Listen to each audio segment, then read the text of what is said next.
Good morning, everyone. It's just 9:30. We will give it another minute for more people to join, but we'll be starting very, very shortly. So we'll kick off at about 9:31 just to allow as many people join our session as possible. Thank you.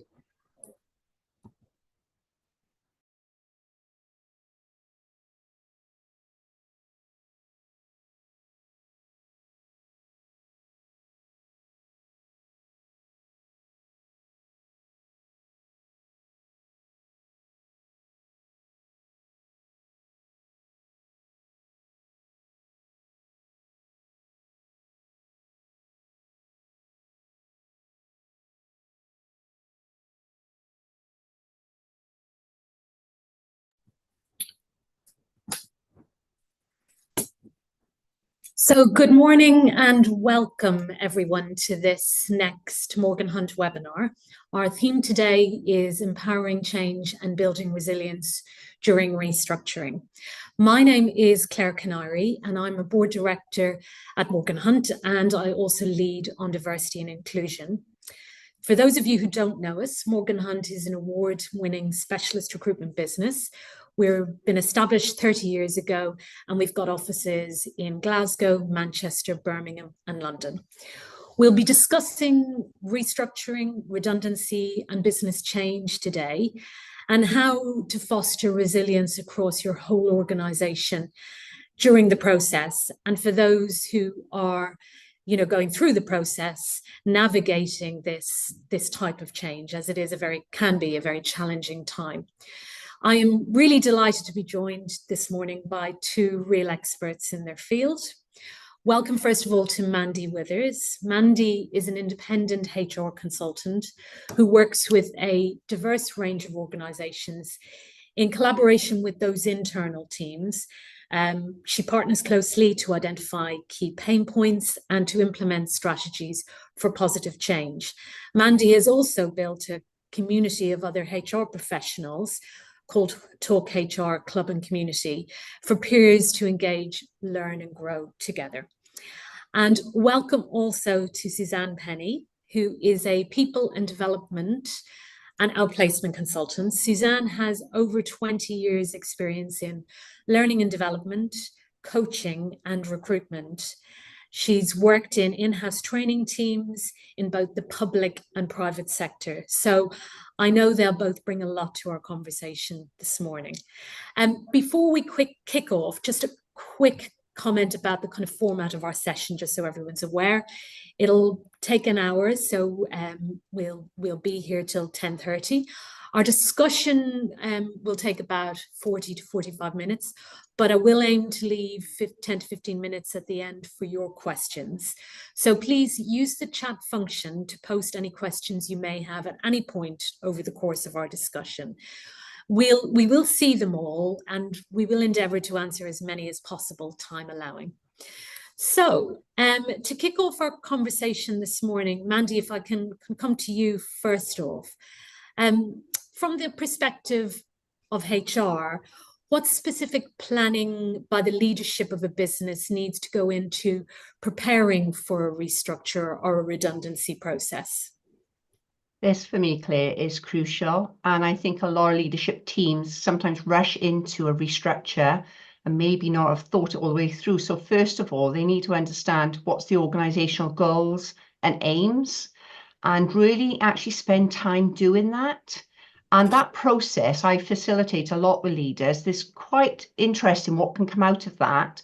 But for me, if you get that piece right, and then that's where HR can come in, secondly, and sort of facilitate that in the sense of understanding what's the gaps, what's the capability of that organization. So if we're going from a as-is organization to a to-be, the HR are well placed to understand what is needed to get the organization to the next stage for restructuring.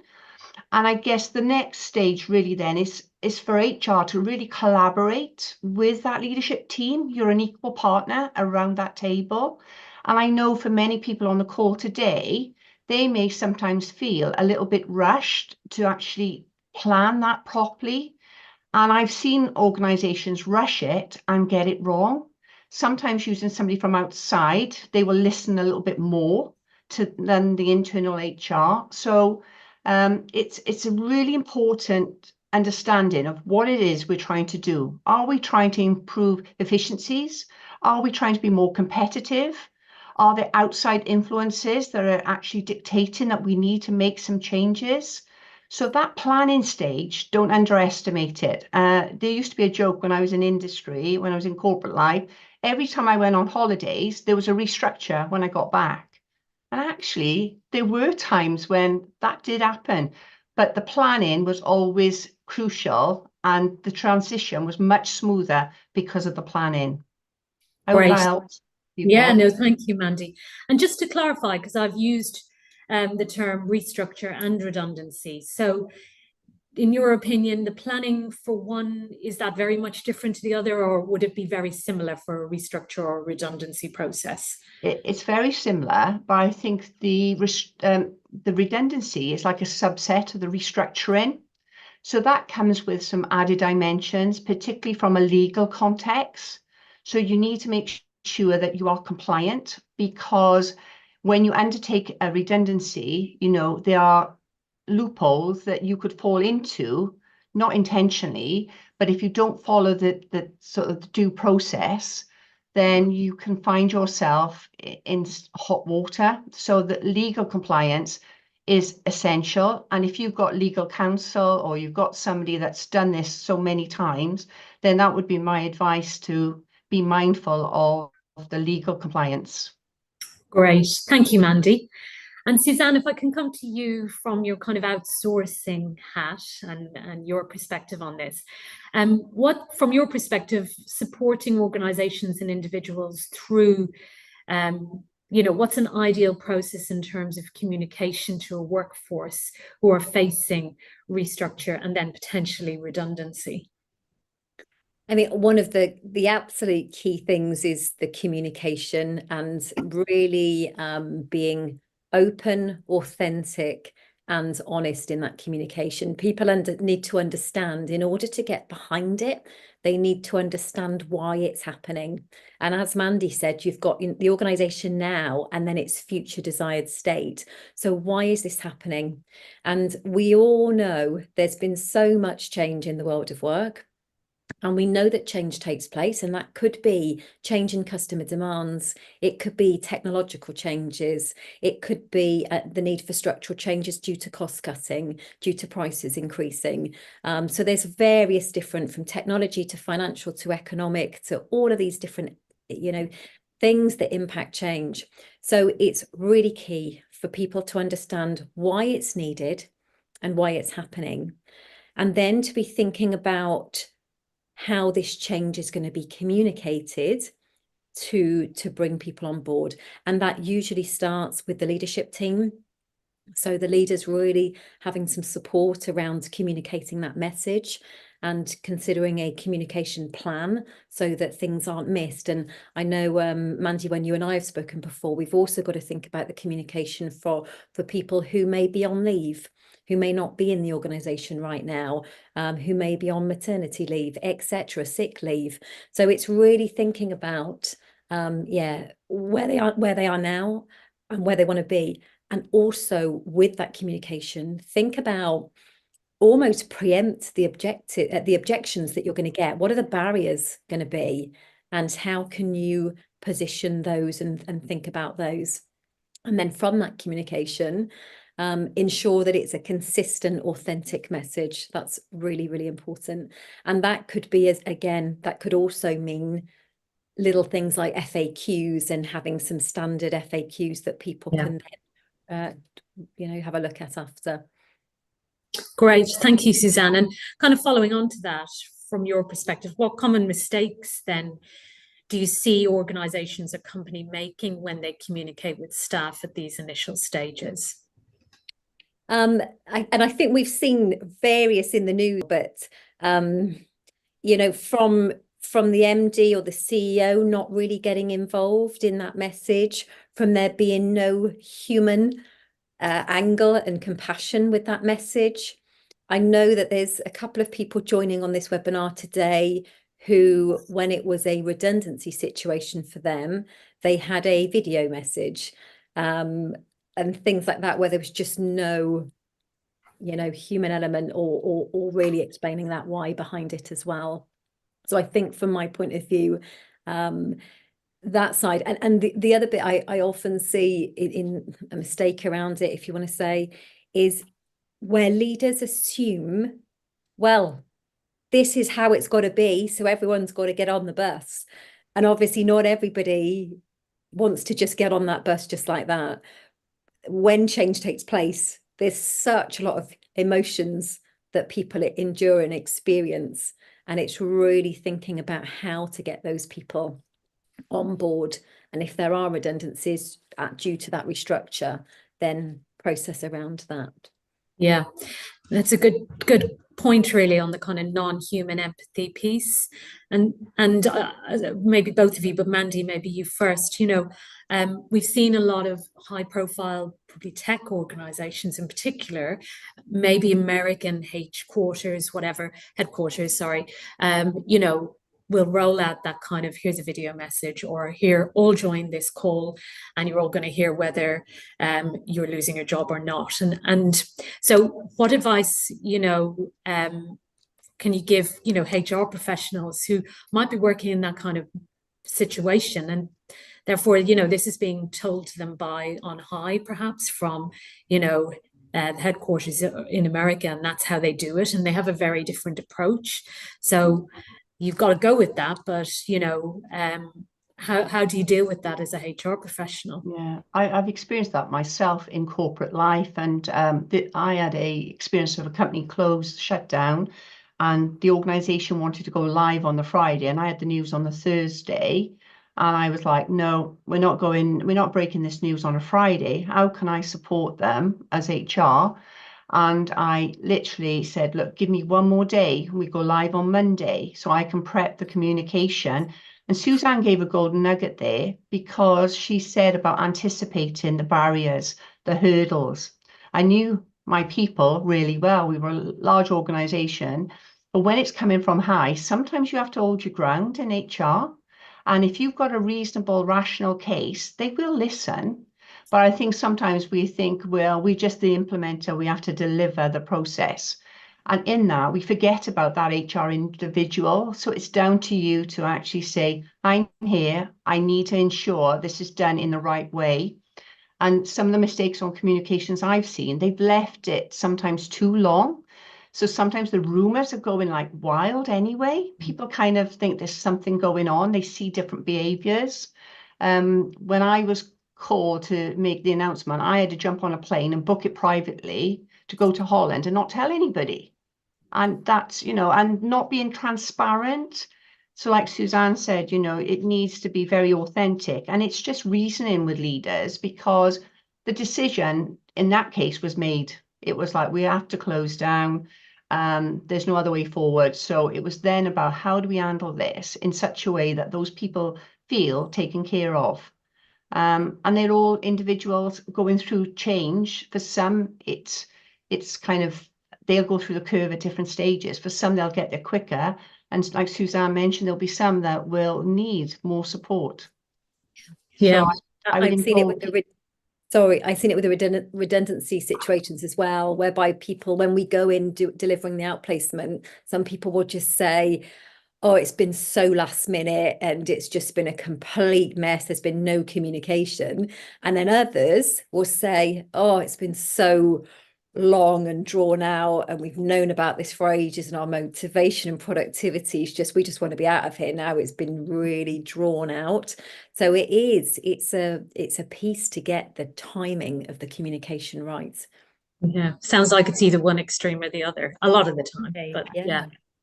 And Mandy, I know this could be a long list, but you know, just to kind of summarize, are there key considerations and requirements from a UK perspective that UK organizations need to be aware of, you know, when they're planning and executing a redundancy process? So just to ensure compliance with employment law and regulations, what are the high points, the highlights for you in terms of that? Yeah, I would always advise make sure their business case is robust. So is it for economical, technological, organizational change? So you need to put your cap on 2 out of those 3 things, really. And I've spent time with the leaders and of the board to actually write the paper. So you can actually show that they've looked at all angles. What have they done to sort of prevent the redundancy? Have they done cost-cutting exercise, recruitment freeze, cut back? And I'm going through one at the moment, and that client needs to save £250,000. And they're close to it, but they still now, the last step is now they have to look at redundancies in that organisation. And the owner is quite emotional because they're still at founder stage, and they're starting to grow. However, outside forces has meant that they've got to revisit that they've got outstanding proposals. No work is actually landing for them right now. But then it's making sure from a legal compliance, they're going to get it right. They don't want to end up in court getting it wrong. So ensuring that consultation is meaningful and is done in good faith, making sure that the communication is meaningful again and it's timely. There's a feedback loop as well that you can actually have employees to have a voice, ensuring that all the alternative employment is being explored. Is there any way that you can mitigate redundancy? Ensuring notice periods are complied with, redundancy payments are complied with. There's so many different steps. And I find for most of my clients, they like a timeline, a visual timeline, so they can understand the process as they're going through it. So they see HR as the expert, but many of them want to own it, but they just see it as, well, what are the procedural steps? I don't want to fall foul. And quite often they're lying awake at night. They're worrying about it. Yes. And, we've touched on the point of training, Mandy. So is there specific training that you would advise? So, you've done your planning. Hopefully you've got your business case and it's robust and you've thought about your communication. But for the teams that are going to be driving this, either the leadership teams, the management or HR, what specific training should be provided, if any, in advance to make sure it's just smoother and they're capable of delivering? Yeah, I think things like change management, emotional intelligence, because I've seen leaders get it wrong. I've seen leaders in a consultation say, or a manager say, if it was up to me, you wouldn't be going right now, or a redundancy situation. And that doesn't bode very well with an employee who is faced with potentially losing their job. And I've seen that employee retort, it's okay for you, you've still got a job. So training beforehand on the do's and don'ts, during consultation, effective communication strategies, recognizing they need support for themselves, for well-being, how they cope with the issues that are presented to them. Because remember, those employees have got a personal life outside of work, and they may be facing stress in their personal life. So it's like a double whammy then, isn't it? So it's preparing the managers to be as ready as possible. Even conflict resolution, you may have some conflict as a result of change. Are they equipped to deal with that conflict? So there are lots of different facets to give them the confidence to deliver as best as possible in those circumstances. Great, that sounds like quite a sensible list. And Susanna, on that kind of point of training, what training have you and support have you seen organizations rolling out to staff who themselves are going through that restructure? And, can you comment, has it made it better? I'm guessing you've been involved in potentially some of that training. Yeah, I have. And I've been involved in it from the leadership point and the employees. And I think, completely second what Mandy said, to give the leaders training on how to lead change and uncertainty, and also for the leadership team to have some tools and techniques in their toolkit of resilience tools, for example, can be really beneficial. And then, as Mandy said, there's the piece of how to lead and conduct consultation meetings, because as leaders, you've got the weight of that on your shoulders, and not everybody has conducted consultation meetings. Not everybody is aware that people respond differently through the change curve, and where people are on that change curve, there's different leaders' actions required. So I went into a large food retail organization, well, food organization, and we did a one-off session for the leadership team, and then they booked another 12 for that entire leadership team, because it was just a practical session for them of how to support. But then there's also the employees affected, so navigating change and uncertainty, so people can really put this into perspective and understand more about, you know, the organizations, the reason for change. Resilience training can be so powerful here, anything to do with mindset. And I always find it fascinating that we have on average 50 to 60,000 thoughts per day. When we're stressed, that increases. And when we're stressed, we often have thinking traps. So for example, I don't know if you've ever found this, ladies, when lots has been going on, whether in life or work, we can end up with tunnel vision, all or nothing thinking. We race to jump to conclusions. So people will end up going, well, it's going to be redundancy. This is going to mean redundancy. And that's all they focus on. Or it's going to mean I'm going to end up with loads more work to do. And they just have this kind of tunnel vision. So enabling people to be able to put it into perspective, to be able to learn where they are on the change curve, so that they can then know what's coming next and support themselves through it as well, can be really beneficial. Yeah, that makes sense. When you're stressed, you just try and do everything at 90 miles an hour, and you think, you know, oh yeah, you end up making mistakes or missing stuff, because that's only human nature, isn't it? And Suzanne, you know, we obviously had a session last year just touching really on restructuring and redundancy. But just to recap for this audience, people potentially who didn't see that, can you talk us through kind of in your experience, the kind of key challenges that employees face when navigating redundancy, you know, those stages that they go through that you see every day when you're working with people? Yeah, of course. And I think that the first is often that panic, that complete panic. And that's from a financial panic of, could be, how am I going to pay the bills?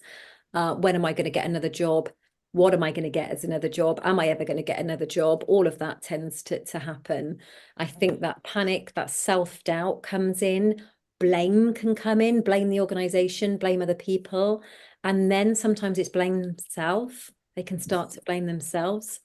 And then that can really trigger anxiety, depression, and a lot of worry about what's next, because our brains are wired to keep us safe. So when we don't feel safe and we've got uncertainty, again, all these thinking traps can come into place.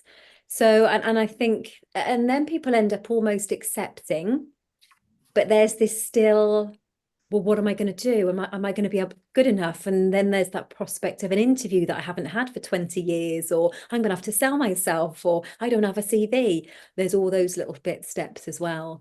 So redundancy can really impact mental health and well-being, confidence, clarity. I think it's one of the top 5 most stressful life events that people go through.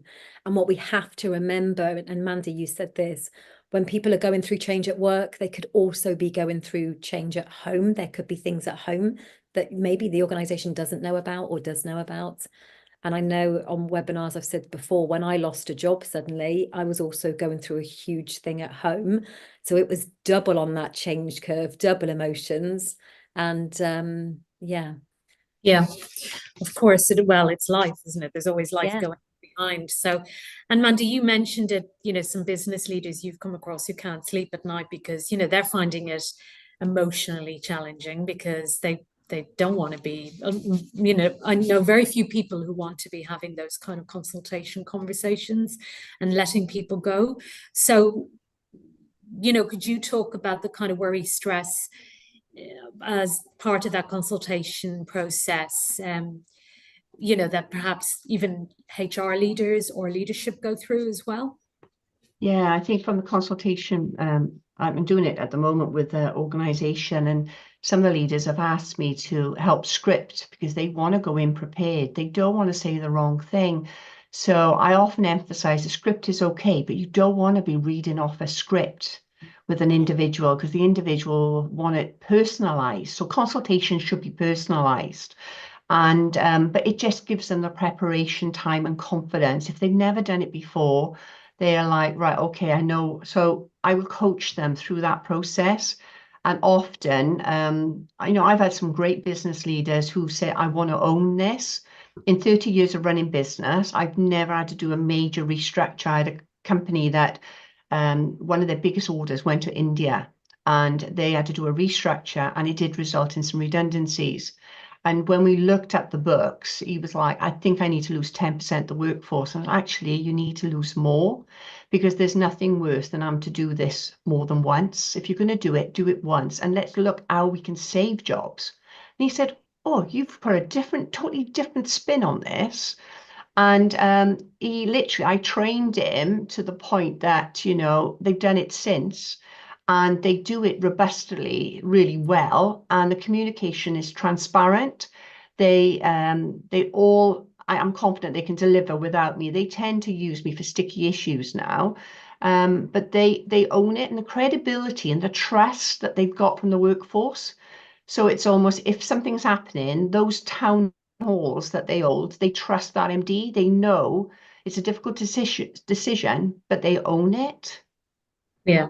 And it guides them through. So that's what, as HR, you've got to get your leaders to own it. Suzanne mentioned earlier, sometimes the leader will just go absent. They need to be seen. They need to have an open door policy. And even if it's just to sort of, for an employee just to vent and saying, look, this is going on for me. Yes, that consultation has got to be meaningful. So give your leaders the best tools, equip them to do a really good job. And interestingly, I've worked with HR managers who they themselves could be facing redundancy. And that's a challenge when the organization is still doing business as usual. So, don't overlook the HR in that consultation process. Sometimes they're doing the heavy load. What are we doing for those HR leaders? So that's where I tend to come in and support them, because I know I've done it so many times. And the wellbeing piece, don't underestimate it, because, it will affect you if you neglect yourself during that process. So yeah, the consultation piece, everybody reacts differently, but give them the tools to do it well. Yes, I think you've sorry, Suzanne, you were going to say something. Yeah, I was just going to say that I've worked in organizations where you've got the one HR person trying to deal with so much of this. And to really, if there's employers out there that, if there's HR communities that those people could be part of, and Mandy, I know you run one too, but to really give those HR professionals some support.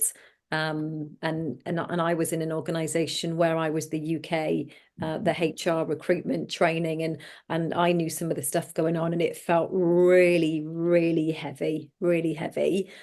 And there was nobody really to discuss some of this stuff with. So I think, seek support for the HR professionals as well. Great. That's kind of answered my next question. So thank you both. That makes sense. And I think we mentioned this. We've just gone through so much change over the last 5-10 years. It feels probably more. But I think we all know as employees, as leaders, as HR professionals, kind of the only constant that actually it feels at the moment is change, and to expect change and to have to deal with change.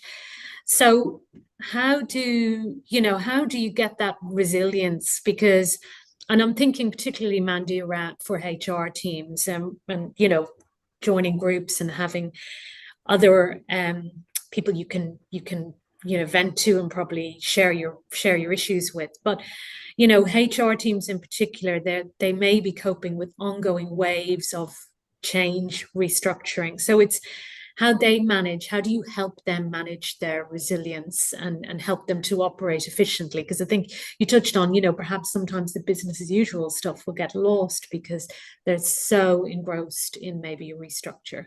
Yeah, I think when I look back over the times I've worked with teams, one of the things that I've always promoted is embrace a growth mindset. Suzanne mentioned it earlier on.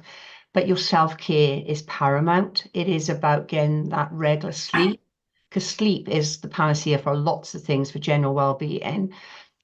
Seek for support and collaboration. You know, it's within your team, if you've got a team or a community that you can belong to. When I've led large restructuring and redundancy programs, we've had a large HR team.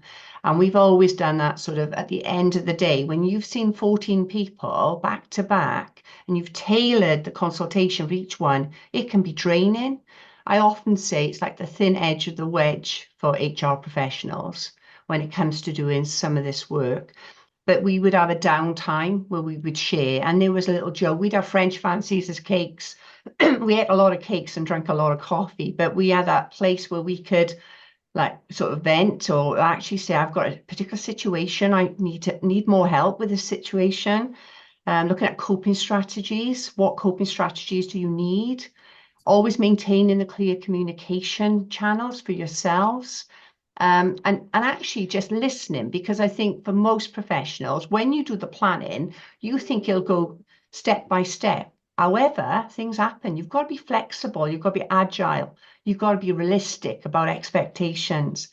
You know, celebrate the success and milestones. So if you brought in outplacement support for a redundancy program, how successful was that? You know, one of my toughest ones was in an area where work wasn't readily available. It was in the South Wales Valleys, and we had an outplacement company, and 90% of those individuals were settled into new jobs within 3 months. And that was an amazing fate for us, for those individuals. Whereas if we had left it, what would have happened to those individuals? You know, they would have been long-term unemployed. But you're looking at the successes, celebrate that, promote the flexibility that you can do for individuals and for yourselves. So even though you've got a plan, you know, it may be that you'll need a spot of training along the way that I'm not coping very well. I've just identified something I'm not good at. Please, can you help me? And lead by example, you know, lead by example, because they will look to HR to sort of guide and advise. Yeah. So there's a big requirement on HR teams or the solo HR to deliver on this effectively. Yes, thanks, Mandy. I think that point, actually, not all organizations will do the outsourcing piece. And in that situation, and there's lots like that, you know, those individuals could be, as you say, left to be long-term unemployed. And what a waste of human capital, what a waste of, you know, and the knock-on effect then in the society, those families, etc. So yeah, that makes real sense. And I know we'll come on to mention and talk a little bit about outplacement, Suzanne. But just before we do that, you know, the resilience, there's a lot of resilience. We've talked about the internal teams, but actually it's the people in the firing line, but who are going through the change, the employees who might be at risk of redundancy. What advice would you give anybody on this session now who needs and wants to get support and advice during the process? And that's probably because they aren't yet getting enough advice and support maybe from their employer. Where else can they go, Suzanne? So ACAS is always a good place to go, and they provide support for individuals and organisations with redundancy. I also, there's various different financial sites if they're worried about the money side, and I hopefully we're going to be able to share those on the link today. But Citizens Advice, Money Advice Service as well, National Debt Online, there's various different financial resources that they can have a look at. And I think just remembering that redundancy happens, I always see redundancy as redirection. Always. I always think people are being redirected. And we know that, as you said, careers aren't linear anymore. And I meet people that have had 3, 4, 5 redundancies over the last few years. But when it's the first redundancy, it can feel even heavier. So I just think it's beneficial to seek support, speak to people in your, your friends, your family, people that may have been through it themselves. Don't feel that don't not share it if you want to talk to other people about it, a problem shared, etc. But otherwise, yeah, there are financial resources, citizens advice, and ACAT as well is helpful. Great, thank you, Suzanne. And just to note, we've just popped some of those resources Suzanne's mentioned in the chat on YouTube, so anyone on the call can see that, but we will send out some resources following up the session. And just another reminder, if anyone has any questions, please pop them in the chat and we'll try and cover them. Suzanne, just to come back to the outplacement piece, because we've touched on it, and Mandy's given a good example where, an organisation did it and did it well, and the results were phenomenal, and it can really help individuals. So from your perspective, as an outplacement expert, how do you see outplacement helping employers and employees? And I'll come back to the second part of my question first, but yeah, after you've answered. I'm always a real advocate and so passionate about outplacement support. I've worked in the field for I think it's over 13 years now. And I've just had a classic. I've just had a lady who's come to me to support. 2 years she spent struggling to find a role. She wanted to change sector and work in the charity sector. 2 years she's done little kind of contract roles that were just not at her level. Within a month of working together, she lands her ideal role. We completely changed her. We did a functional CV, mindset, job search strategy. She's landed and started her dream role. And I just think if only that could have been available for that person 2 years ago, what a difference that could have made 2 years ago. So it massively supports individuals, as I've said, from clarity to resilience to the practical elements of landing a role to interview confidence. And also we support when they start that new role. And I support all organisations at levels, including leaders, to support them into that new role. But then there's also the benefit for the organisation. So if people that are left behind within that organisation, for people that are left behind, knowing that their colleagues have had support and been cared for, that can be beneficial. And also for the kind of employer value proposition. So for really thinking about, a brilliant benefit to provide people, as opposed to just good luck, see you later, thanks for your many years of service, off you go. Actually, we're going to give you quality support to navigate that next chapter. Yes. From an employer brand, it's great. And also what we are seeing some instances and a rise in boomerang employees, whereby people will exit an organisation and then they'll return to the organisation at a later date. So if they've had a good offboarding experience as well, you're more likely to have open conversations than if the process is not done very nicely or correctly.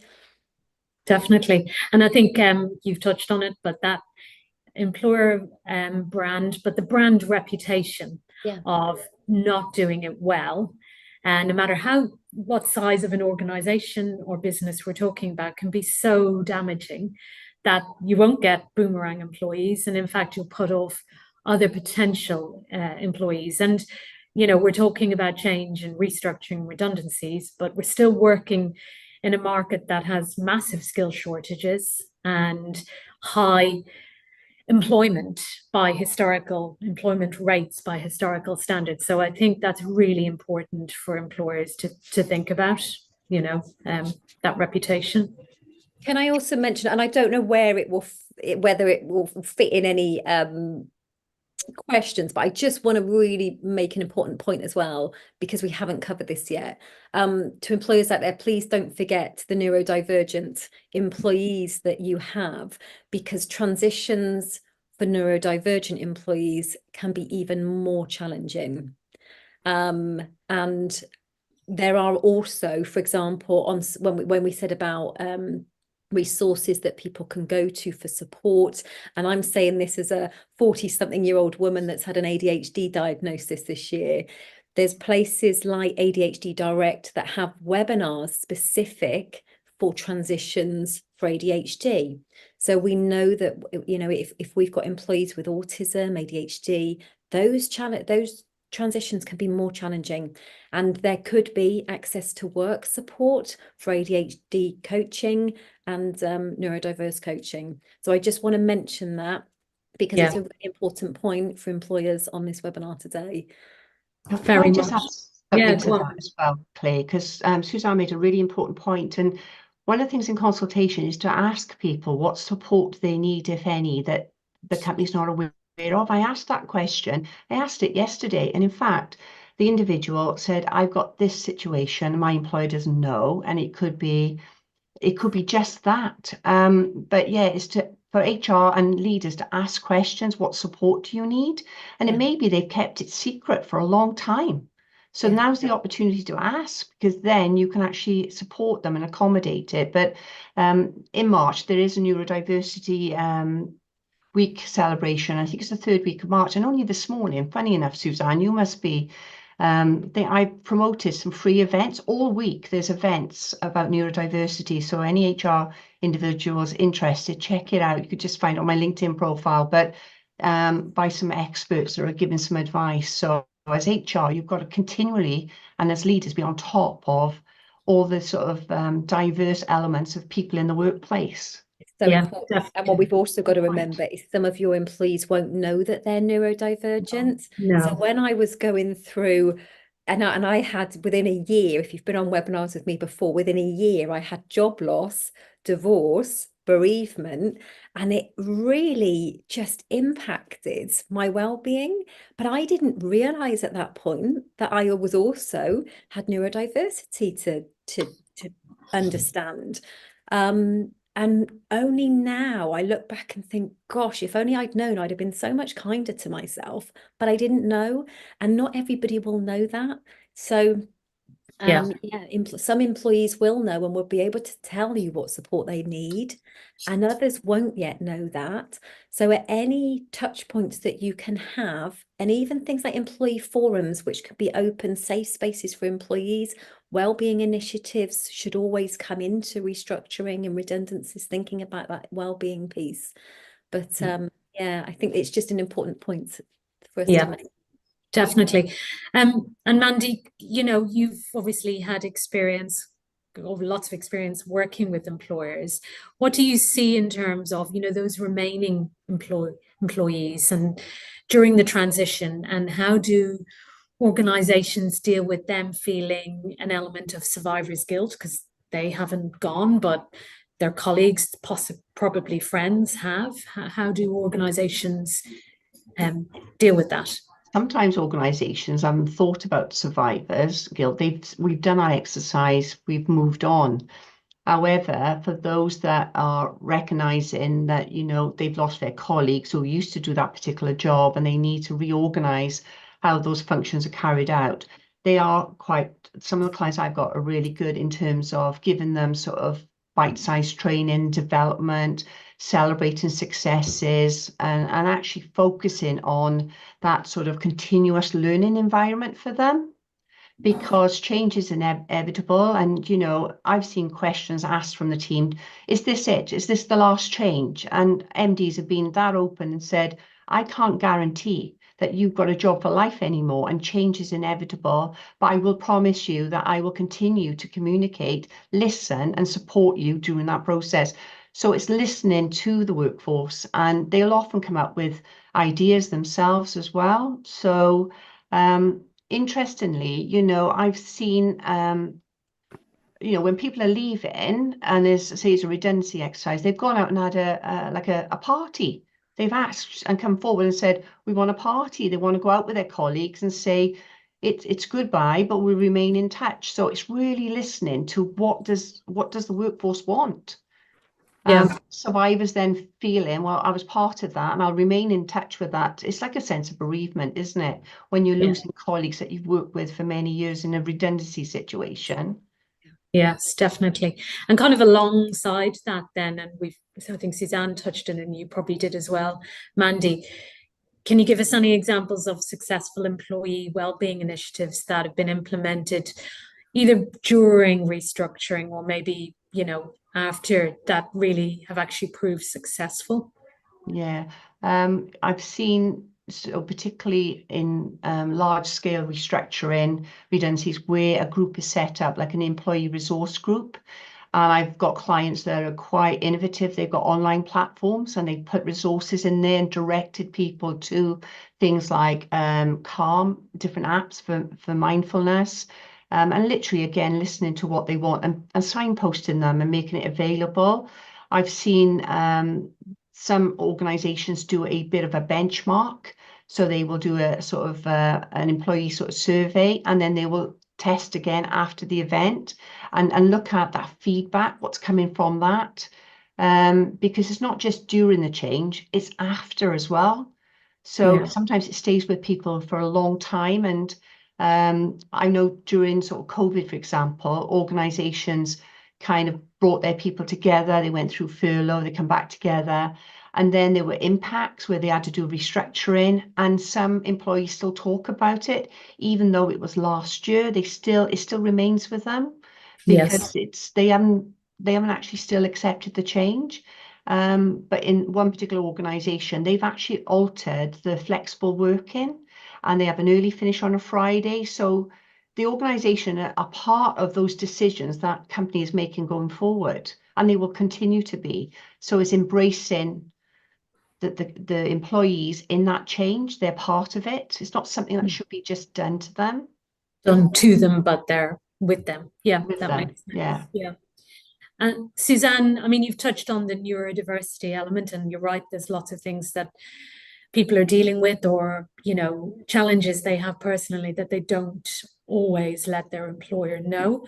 But, how do you suggest an organization, promotes a kind of supportive and inclusive culture during restructuring, to mitigate those negative impacts on employee morale and engagement over and above perhaps what you've already touched on?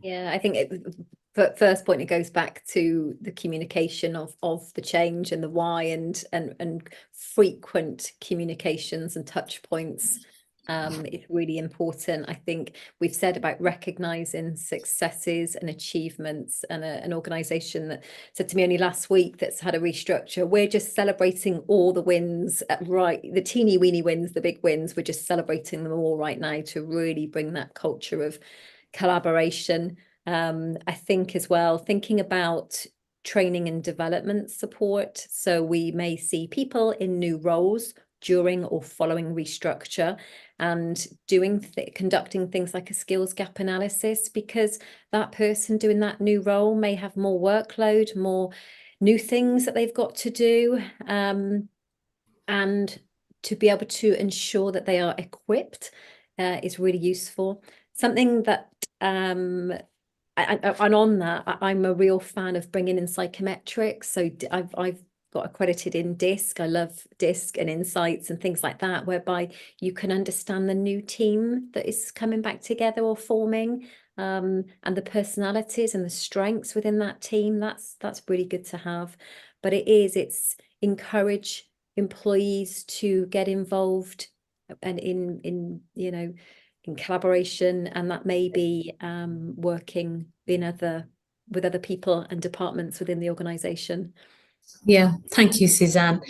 And Mandy, you mentioned kind of the changes, COVID, and you've seen organizations bring in different working patterns post restructuring. But are there changes in terms of that you've seen how employers potentially approach redundancy and restructuring? Now we're in this kind of new hybrid working world, because that's changed, in the last 3 years, unheard of potentially previously. So what are the trends you're seeing in terms of that?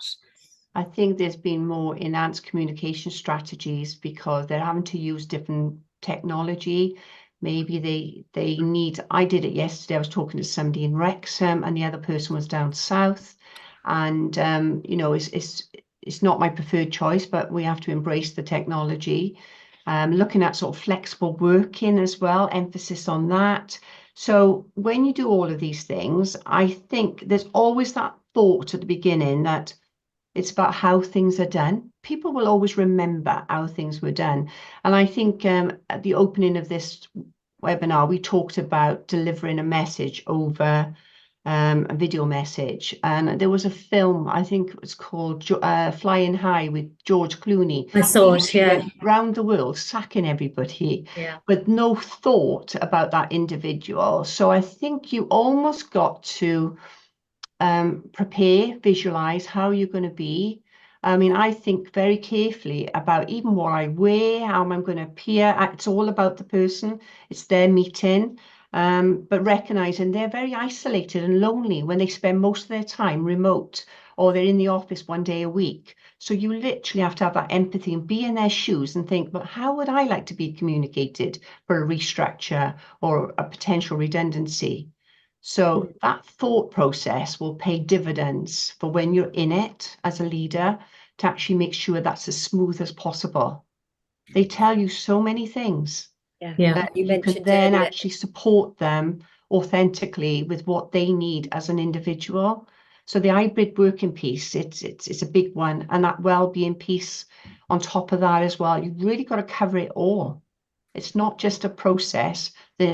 I think Suzanne's expanded massively on it, is that sort of making it people-centric, getting it right. and you said about with people in a restructure, they could be starting a new job in that new structure. So really thinking about onboarding or ensuring that they are equipped with the skills to do that job. And I've known people that have said, oh, I've now got this new role and I feel lucky to be here. So the survivor's guilt comes in. I feel lucky to now be here when some people have exited. And they don't want to then almost admit that they're not sure how to take on this new role. So it's really key that leaders are clear on their responsibilities, on their key objectives, and are asking what further support could they benefit from. Yeah, those remaining behind don't want to be a trouble or a burden, or just want to go under the radar maybe sometimes. So that's right, Suzanne. You've got to have an atmosphere where they can communicate, a culture where they can communicate. And I've got a question from one of our attendees today. So we talked about training for leaders. It was mentioned earlier, to enable them to deliver change during that kind of uncertainty. So are there recommended sessions that leaders can explore as an organization, on that piece in terms of delivering change during that uncertain period, that you can recommend? So I've been fortunate to have gone in delivering this as an external person that goes in.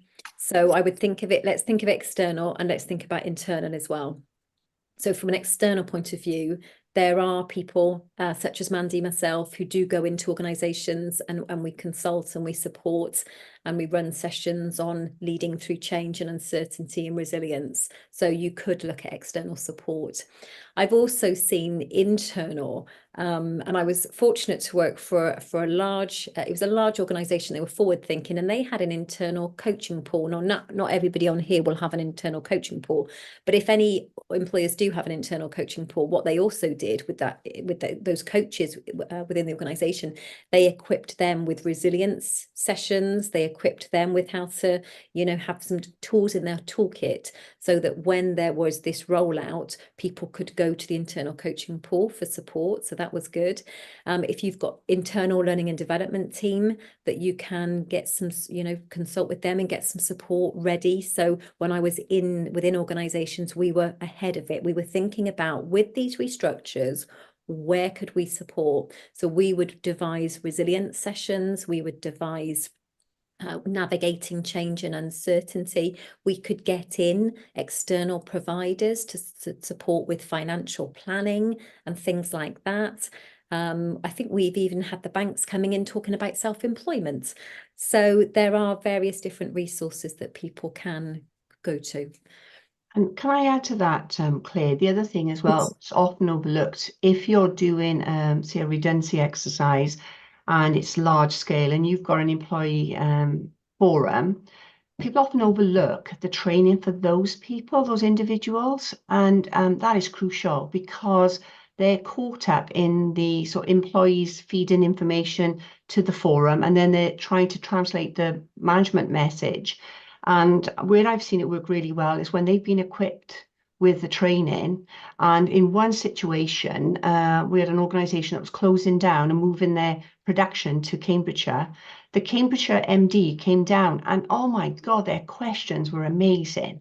They were confident, they were equipped to ask sensible questions. Without the training, I don't think he would have felt challenged enough. But my God, did they put him in the hot seat?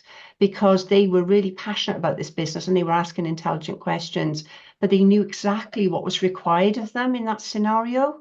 So don't overlook your employee representatives for training as well. Sometimes they're rushed, the election is rushed, and they're in a really difficult place.